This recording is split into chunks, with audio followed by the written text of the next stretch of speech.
Hello world, another episode of the Candid Questions. Yes, this time we talk about a super interesting topic, which is mindfulness and meditation practices.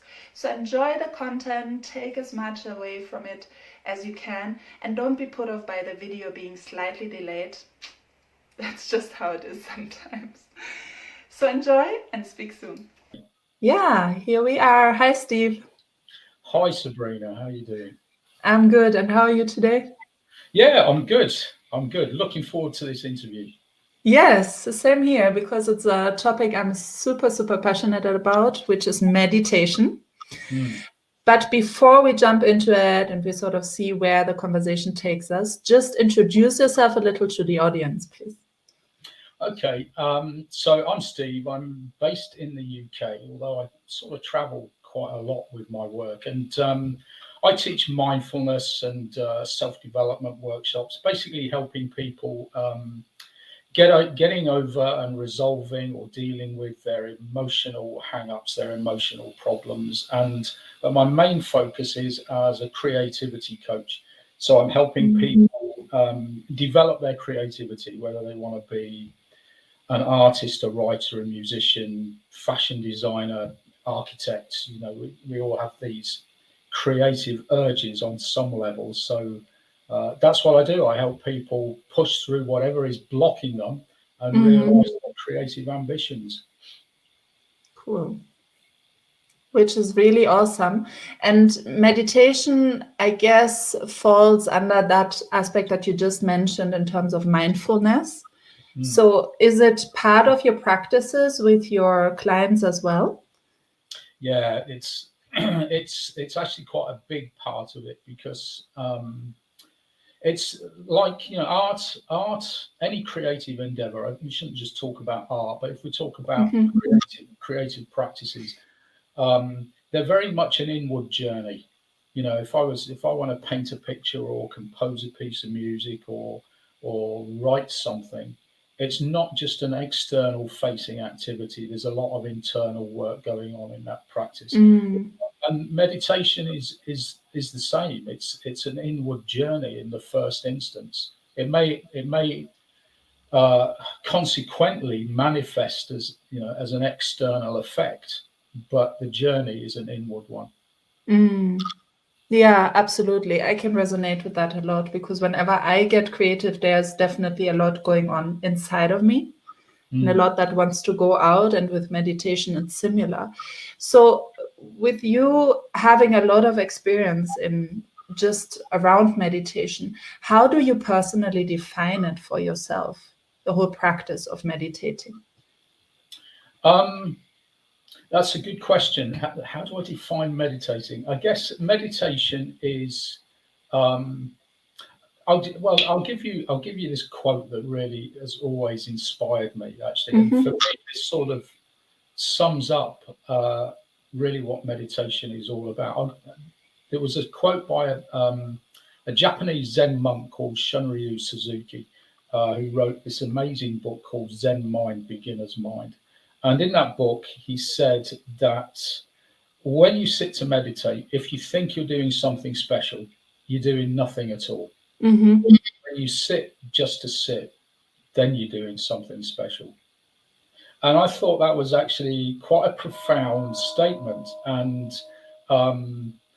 because in the West, it's, you know, meditation is not, it's not something that we're raised to do. It's not deep within our culture. You know, it's something as you know, later in life we might discover meditation and pick it up and try and integrate it into our life, but it's not a deep part of Western culture. So in that sense, when a Westerner sits to meditate, they're always engaged in something that they've imported into their cultural practice. So it doesn't sit as naturally as somebody who's just, you know, raised within a meditation orientated culture. And as a consequence of that, when Westerners sit to meditate, they tend to have this feeling that they're doing something special, that they're doing something spiritual. And I certainly know that that's true for me. I've done that, you know, for years, where I thought, you know, I'm sat here doing my meditation, and this is really important and very special, and now I'm being very spiritual, and actually I'm doing a complete waste of time. Might as well get up and go and have a coffee, you know.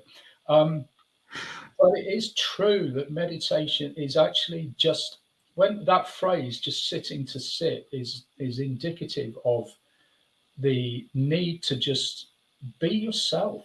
Just sit and be yourself, be your true, authentic self, which human beings actually really struggle to do. There's another fantastic, again, it's a Zen saying, which I love, and I often give it to my students to see if they can figure it out. So I'll give it to you, Sabrina, and see if Please do. And the saying is, when a frog is a frog, Zen is Zen. So when something is just what it is, that's the ultimate state of being Zen, so to speak. Yeah, absolutely. I mean, think about a frog sitting on its lily pad. The frog isn't trying to be a frog. It just is a frog. Everything it does is an expression of its frogness. Yeah. Whereas human beings, we sit to meditate to try and discover our own true nature. And actually, when we have this feeling that we're doing something special, we're moving even further away from our own true nature. We're now less ourselves than we were before we sat to meditate, unless we can drop this idea that we're doing something important and spiritual. Yes. Just sit. I find that really, really powerful, what you just said. And it feeds into something that I've been discussing with other people. It's this, like, as soon as we move into, oh, I'm doing something special, and as you say, it takes us further away from who we really are, because then the ego comes into place and into play, and it's not really that we just focus on what truly is, but some version, some idea of who we want to be or who we should be in that whole exercise. Yeah, absolutely. So, I mean, there's that's a really important understanding about the practice of meditation to take on board, is to lose this idea that we're doing something really special and spiritual, because that idea is not serving us. But also within the practice, I mean, and I guess even if you can't get rid of that concept of what meditation is all about, just doing the practice has so many benefits for you in any case, in terms of relieving stress and anxiety. I mean, it's used for treating depression. I mean, it is such a powerful practice, just in terms of your own mental and emotional health. You know, it has a huge impact, and there's so much scientific evidence to support that now. I mean, mindfulness it's getting everywhere. It's getting into the healthcare setting, you know, all across the world now. Yeah, absolutely. And I've seen all these articles and posts about how it changes the structure of our brain if we meditate regularly and so on. There's so much now in terms of information and looking at it from a scientific perspective. Then, I mean, if we talk about the state of just being without trying to be anything, basically, what would you say, in your opinion, is like the most powerful form of a meditation? Because, I mean, out there's so much that we can try out and that we can do in the space of, or with the label meditation these days. I mean, I guess over during my life, I've tried many different forms of meditation. Some of them I found to be extremely effective, others no value whatsoever. And, you know, I guess that, you know, but that's not to judge those, you know, those less productive practices as being no good. Maybe they're just no good for me. Maybe other people would get something from them. But for me, the practice that I've found most value has just been mindfulness. Mindfulness practice, just sitting, and mindfulness is just about being aware of the present moment without judgment, and that without judgment is actually quite important.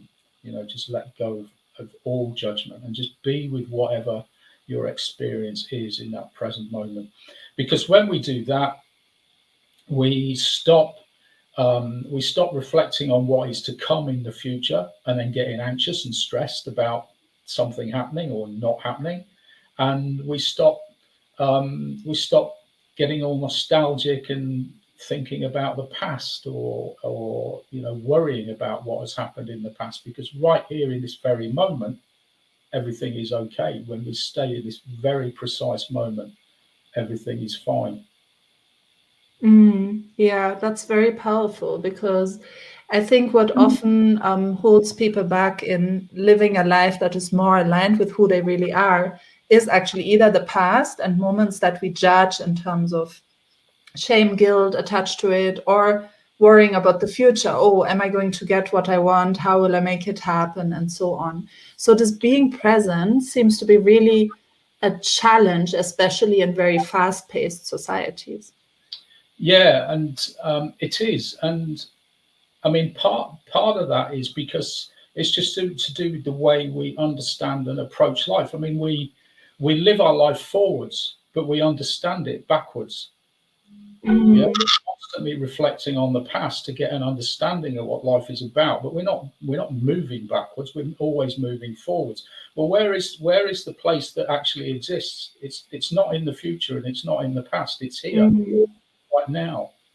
And yet we're so constantly spending so much of our lives living in the future or the past and missing real life. I mean, there's so many times when I've gone for a walk, or I've been driving somewhere and I've had something on my mind. I'm thinking about something that may have happened in the past or is going to happen in the future, and I'm mhm. missing just how amazing life is around me at the moment.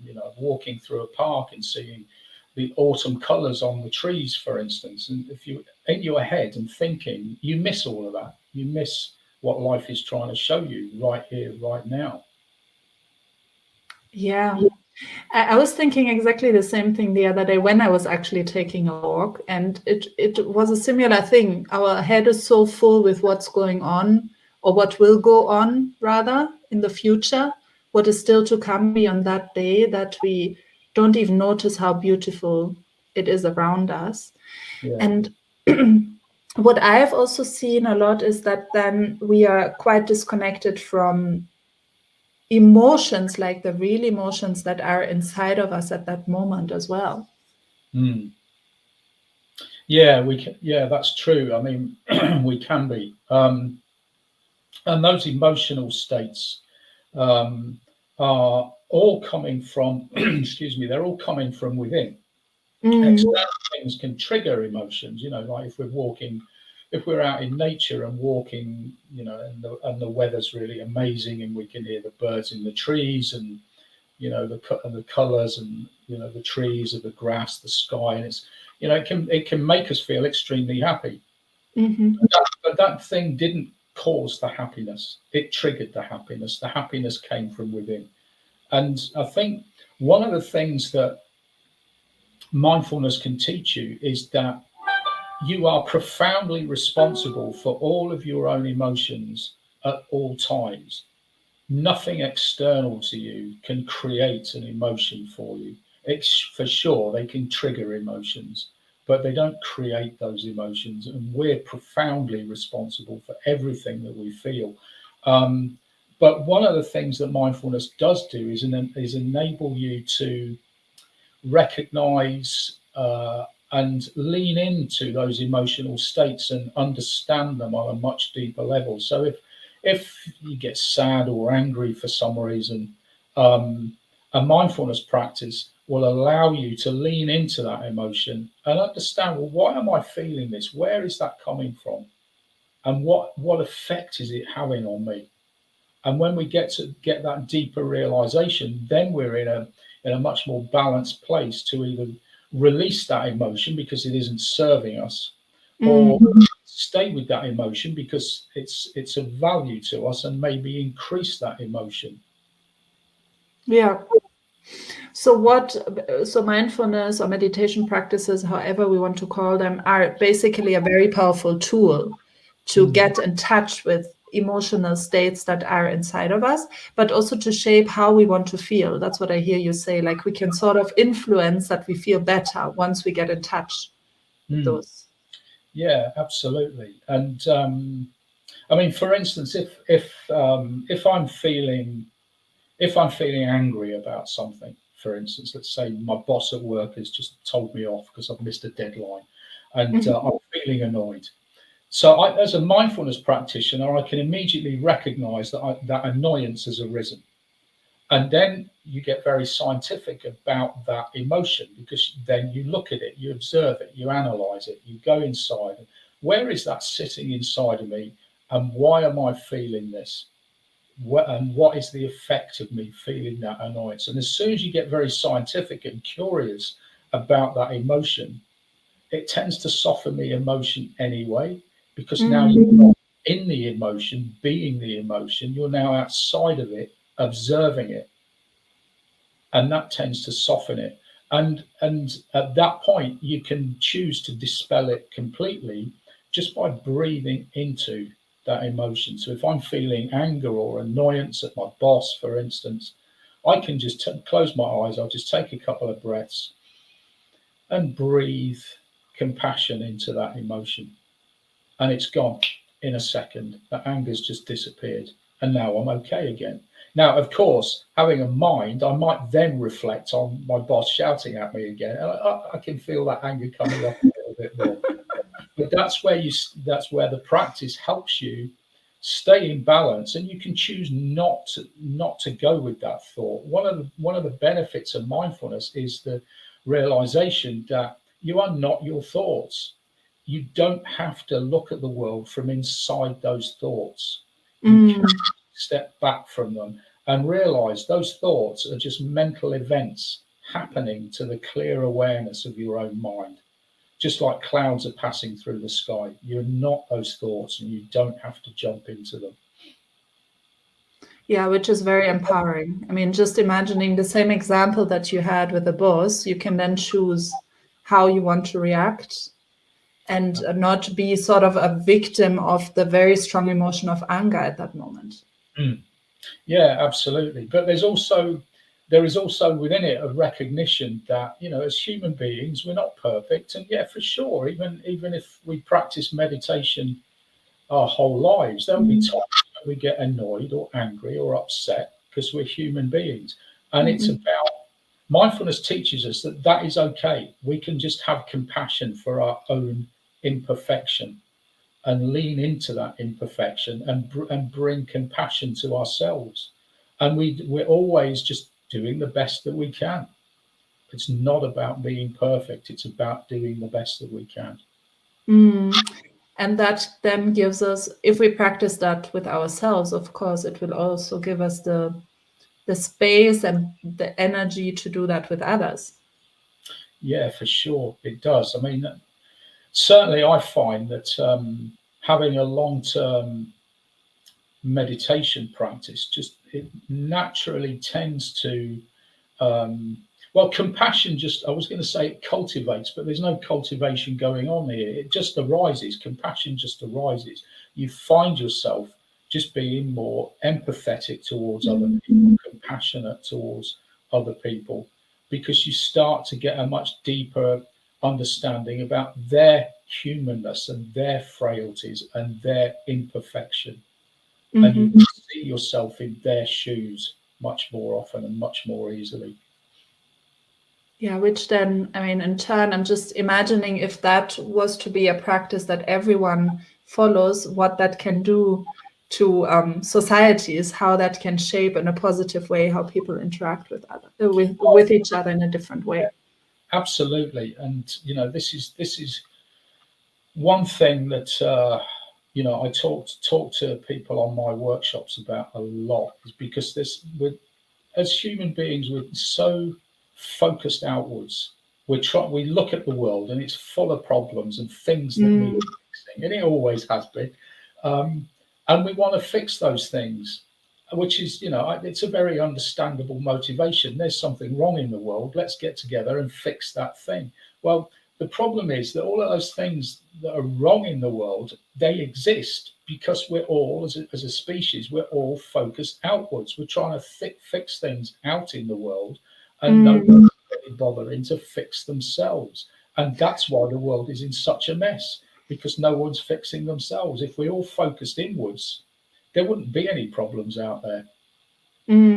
Yeah, that makes absolute sense. Thinking about what we just also discussed, what meditation does to you, when you practice it generally on a daily basis, basically. And something just popped into my head, like your personal journey, because it sounds like you have had a long journey and interaction with meditation and mindfulness. So where did it start? Did you read about it somewhere? How did it all begin for you?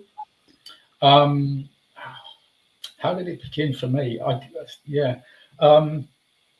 guess, I mean, thinking back, my journey, it was very much a spiritual journey for me. And that sort of started when I was 10, 11, 12, something like that.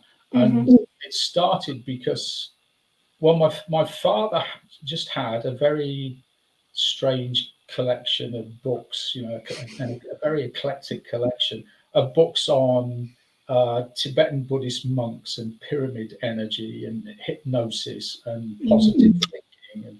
And so I used to read all my father's books. So that was really where I started reading about things that were not this material normal existence that we experience around us on a day-to-day basis, but other things that were tapping into other energies, if you like, or spiritual energies in some form. So I started to read all of that stuff that in my father's books, and I remember learning from my father's books how to hypnotize people when I was sort of 15, 16 years old. And I'd go to parties with my friends and I'd hypnotize them as a party.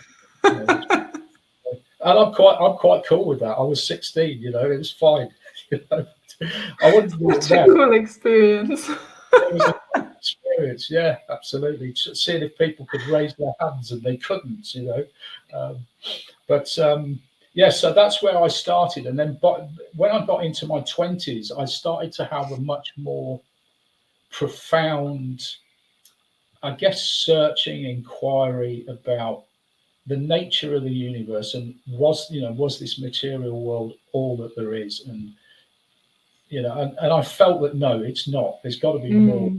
I wasn't really sure what it was, so I started reading more, and I started exploring all sorts of different spiritual traditions, religious traditions, and different practices, and then I started to get into meditation. Of various kinds. I mean, I can't remember what my first meditations would have been, but I remember back in those days, and I know we've talked about this previously. I was very much involved in sort of Western New Age versions of meditation, which there's is in the Western world seem to dominate. They're everywhere.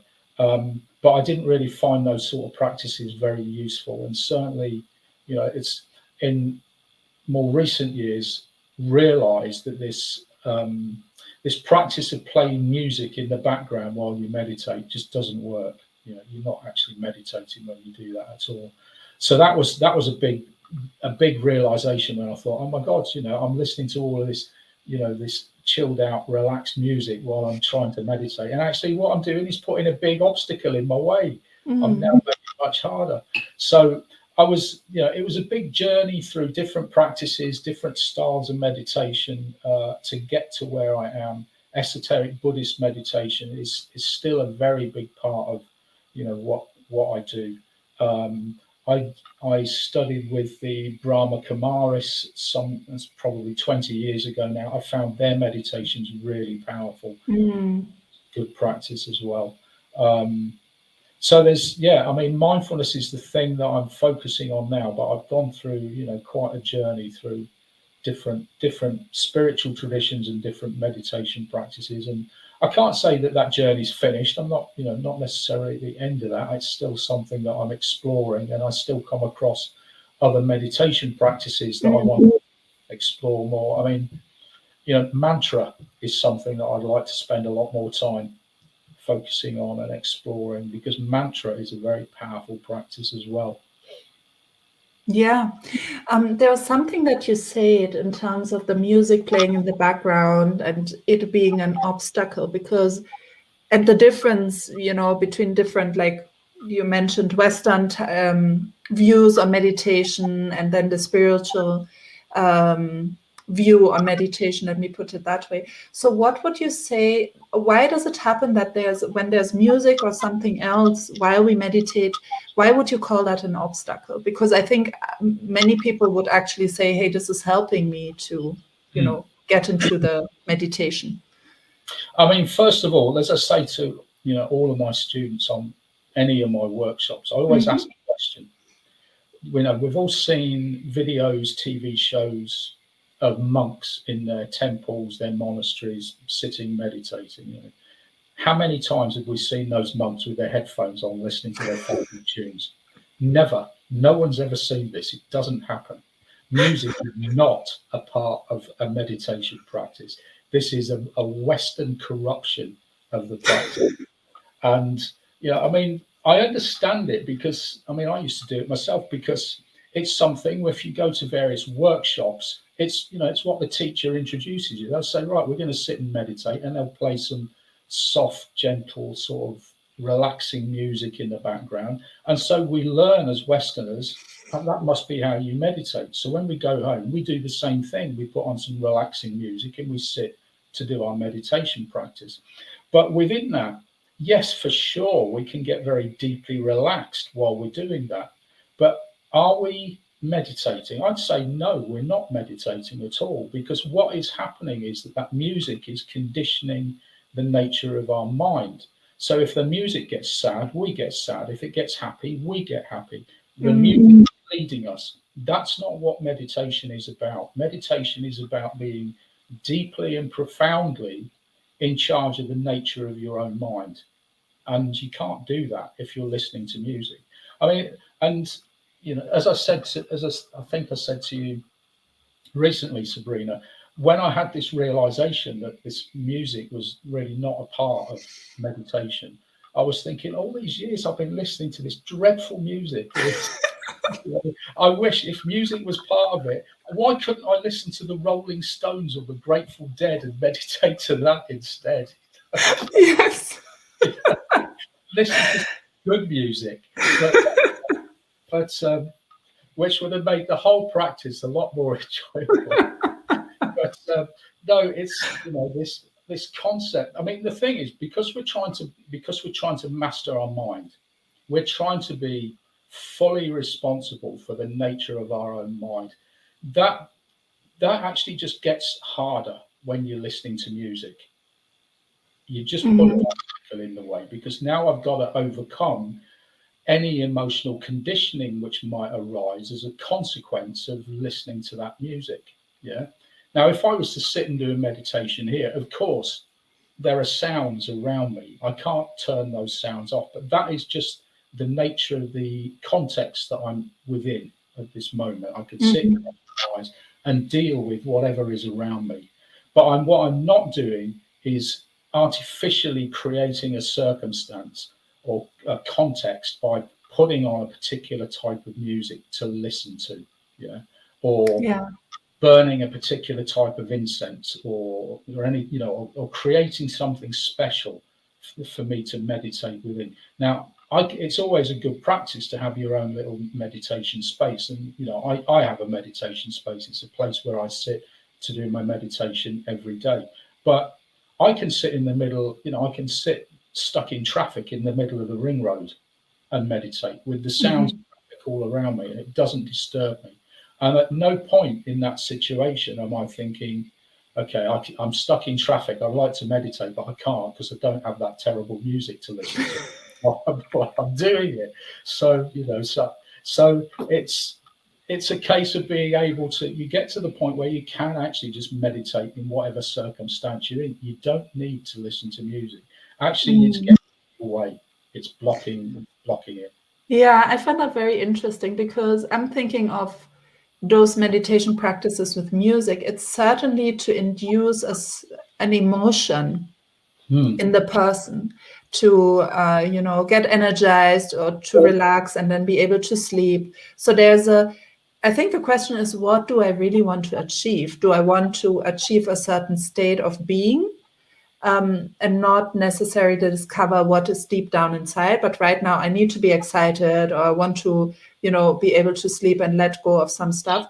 Or what you earlier described, do I want to get down to just be in a state of just being without anything else?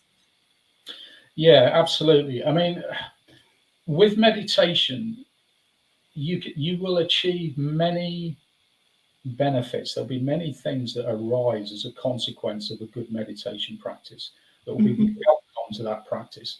But when we sit to do the practice, we don't sit with a goal in mind. We don't have an objective. As soon as you have that objective, you're not really engaging in meditation. It might be a visualization practice, which is a different thing altogether. But you tend to start pushing away the thing that you're trying to achieve while you're sitting to meditate to achieve that thing. If I'm feeling, let's say, if I'm feeling stressed, so I'm going to do my meditation to get rid of my stress. So I now have this expectation that when I sit to meditate, my stress is going to go. So I'm looking for it, and I'm like, okay, so why am I not feeling a lack of stress yet? Like, come on, just sit for longer, keep meditating, it'll go soon. And I'm actually building more stress while I'm doing this. So letting go of your goal is a really important part of the practice. You just sit to sit. You're not trying to achieve anything. You just allow whatever comes to come. Which takes us full circle back to what we said right in the beginning. Yeah, absolutely. Yeah. I mean, mindfulness meditation is such a powerful practice for getting rid of stress and anxiety. But when I sit to do the practice, I don't sit with the objective of getting rid of stress and anxiety. I just sit and do the practice, and the stress and anxiety just goes. Yeah. It just melts away anyway as a consequence of that practice. So I don't need to be striving for things. I mean, meditation, mindfulness, it's not about doing things, it's about being. You just be, you just sit in that space. You're aware, you open your awareness up to whatever is there. If there's stress there, you open your awareness up to that stress. What does this stress look like? Where is it in my body? What are the consequences of me feeling that stress? So you step outside of the stress. You're no longer the stress itself. You're now the observer of the stress. And once you do that, the stress will soften. And then you take yourself to your own breath. And while you're watching your own breath, the stress will just melt away in any case. Yeah. I'm just thinking, practicing that in form of meditation and then taking that to the other parts of our life, like outside that practice, that's when really the magic happens, so to speak, that we can become very, just be present in the moment. And that's when I have experienced for myself, when the things that we originally were very attached to and felt like, oh, we have to strive for it, we want that, they come naturally. They do, yeah. And that's the fascinating part of it. That's why it's so powerful. Yeah, I mean, there's two sides to it, or two aspects to this. So when we sit and do a formal meditation practice, so we sit in a chair or on our cushion and we're closing our eyes and we're going to sit, do a sort of traditional meditation.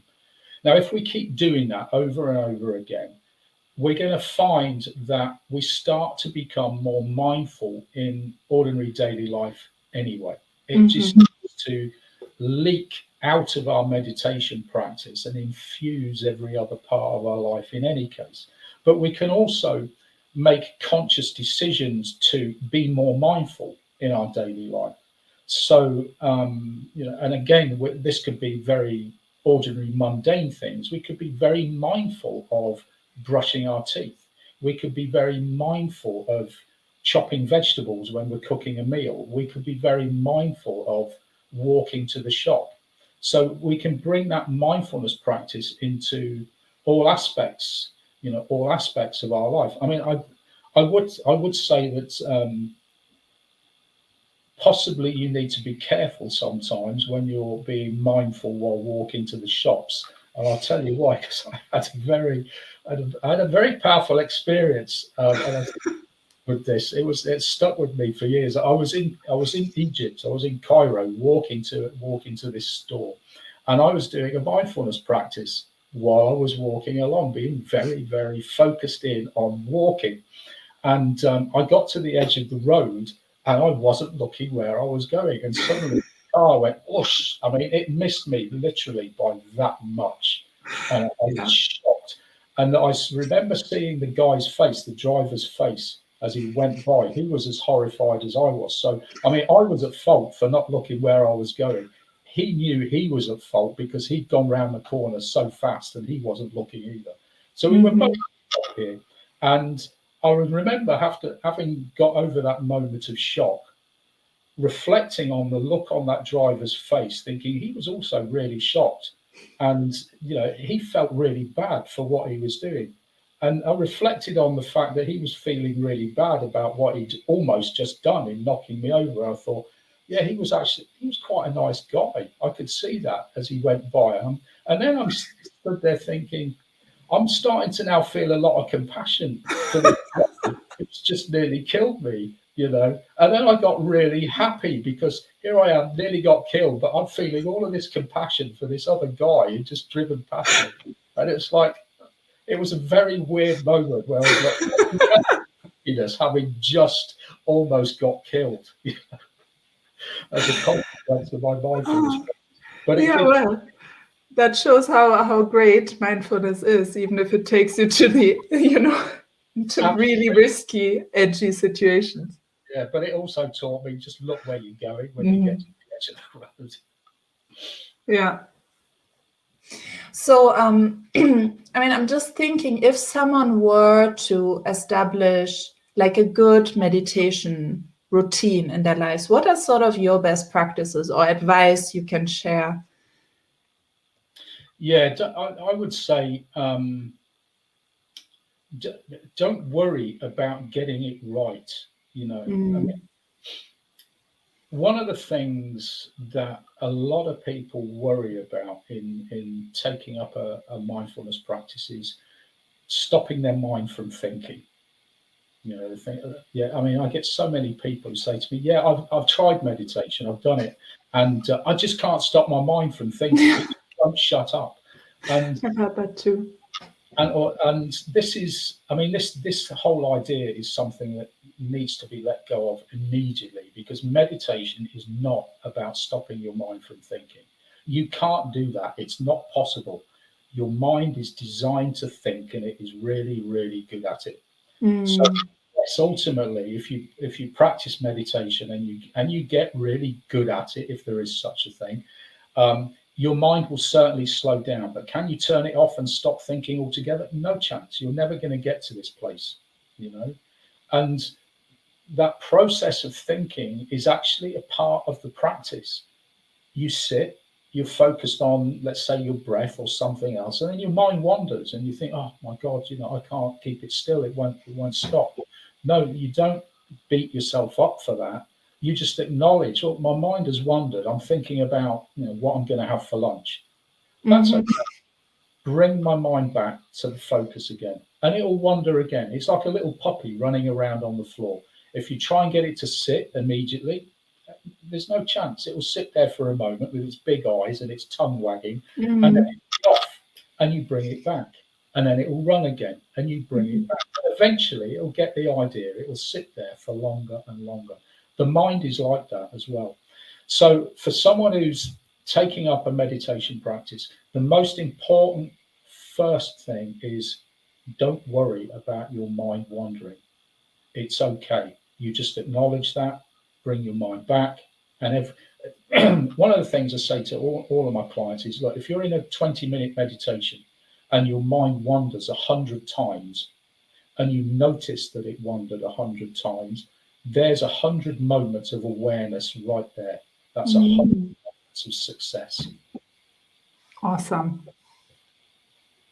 So that is the big thing. If you're going to take up a meditation practice, that's the first thing you need to learn. Yeah. And then what, I mean, you tell me what you think, but what I then hear based on what you have shared before is that it can basically happen anywhere. It can happen anytime. It's more about what suits you and what probably, you know, feels best. Or is there something you would also say makes absolute sense if you want to establish it as something that's very, very, yeah, I mean, powerful, yeah, but again, you know, helps you just to be. I mean, I think it would be a good idea to, you know, as I was mentioning earlier, just find a space in your home that is going to be your meditation space. Yeah, it could be the corner of your living room or your bedroom or something. Just set it up as your space, and go there for your meditation every time. But I would say that in terms of when you should do your meditation, most people find that doing it first thing in the morning or last thing at night is the best time. But there's no rules over this. You can meditate whenever it's convenient for you. You can do it morning and evening is a better practice, rather than just one end of the day. But whatever works. Some people meditate at lunchtime. You know, they'll take their break at lunchtime. That's an opportunity to sit and do 10 or 15 minutes meditation. I'd also say that, you know, don't plan on sitting for an hour meditating, especially if you're a beginner. You know, it's going to be excruciating. You're not going to want to sit for an hour doing meditation. If you can sit for 10 minutes, that's great. And if you struggle with 10 minutes, 5 minutes is good. You know?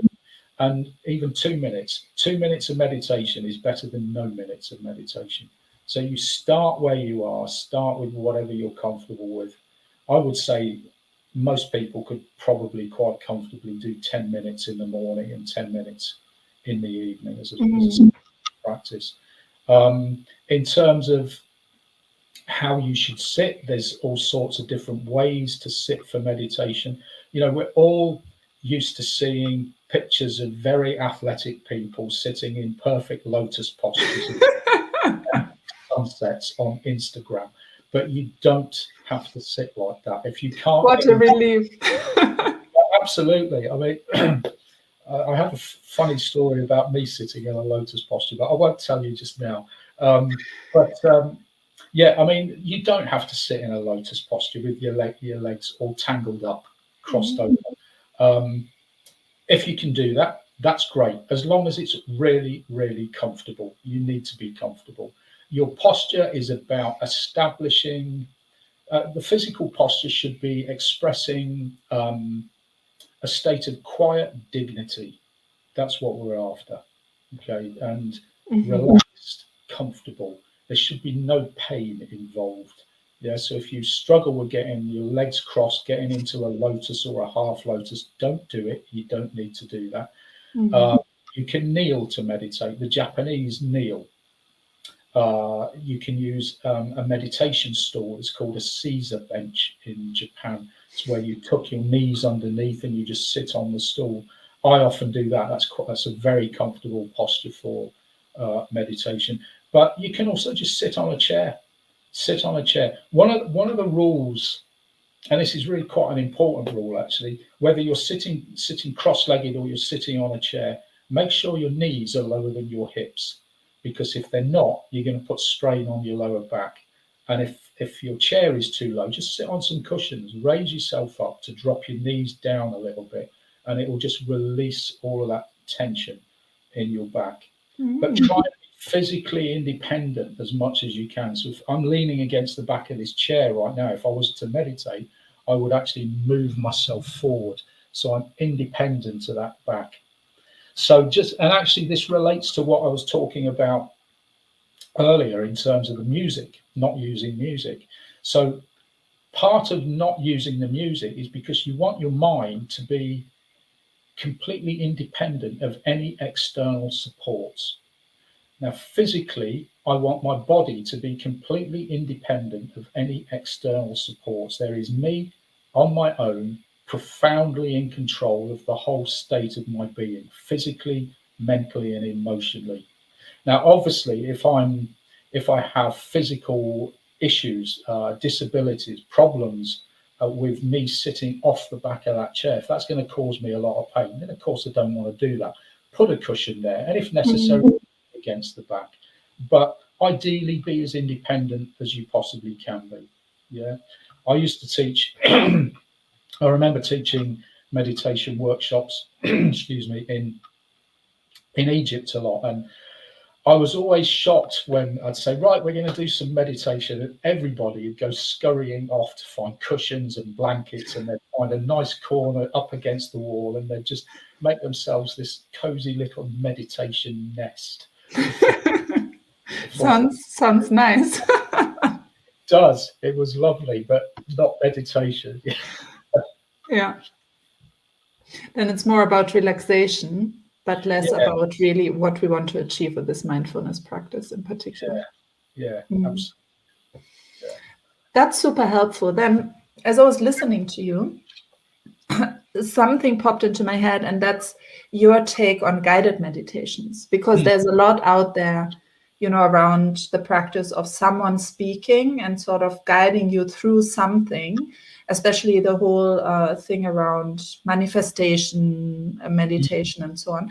So I'm just wondering what your understanding of that practice is, and what maybe the differences are compared to what we have been talking about today. Guided meditations, there's pluses and minuses with these. Guided meditations are extremely useful things to use if you're learning meditation for the first time, or maybe you're an experienced meditator, but you're trying out a new type of meditation. You just don't know how to do it. Having somebody talk you through that practice is really, really helpful. And I would recommend it to everybody. Absolutely use guided meditations to establish a particular practice. But I think once you know how to do that meditation on your own, try and do it without the guided meditation. Because like the music, it's sort of limiting where you can get to in your practice. When the voice says, right, stop the meditation, open your eyes and come back to the room that you're in. That's sort of where it cuts off. And even if you're planning on carrying on, you've then got to overcome. You've got to step over that instruction to carry on. Well, you don't want to be stepping over things mentally. Just don't have it on. Do the practice on your own. I mean, my practice, I don't listen to guided meditations. I just sit and do the practice on my own. But there are times where I think, it'd be really nice just to listen to somebody guide me through this again. And I'll spend a week just working again with a guided meditation, having somebody talk me through it. And that, I suppose that sort of reassures me a little bit that, I am doing it right. Sometimes I think, actually, what I was doing on my own, I was sort of not quite there. And now I'm getting it again. Now that I've got someone talking me through this, it's sort of coming together a bit better. So I'd say that, yes, use them, absolutely use them, but also give yourself the chance to turn them off and try and do the practice on your own. Yeah, that's really, Yeah, that's very good advice. I find that super helpful, because it's also what I've experienced. Like in the beginning, when you start off, you're not sure where you stand, whether you're actually doing the right thing, so to speak. And but with time, the more we get used to the practice, it's actually, I found that there's a sort of a desire to turn off the guided meditation and start doing it on your own, because as you say, it's like then you become like super independent and can just be with yourself. You can. And I mean, I was talking to a client this week about this issue of using guided meditations, and she said to me that she really struggles with them. I mean, she'll close her eyes, she hears the first part of the instructions, then she completely zones out, and then consciousness comes back to the guided meditation right at the very end, just as the voice is saying, right, we're going to stop the meditation now, and she misses the entirety of that guided meditation. And I'm the same. I do exactly the same. I can relate to that too.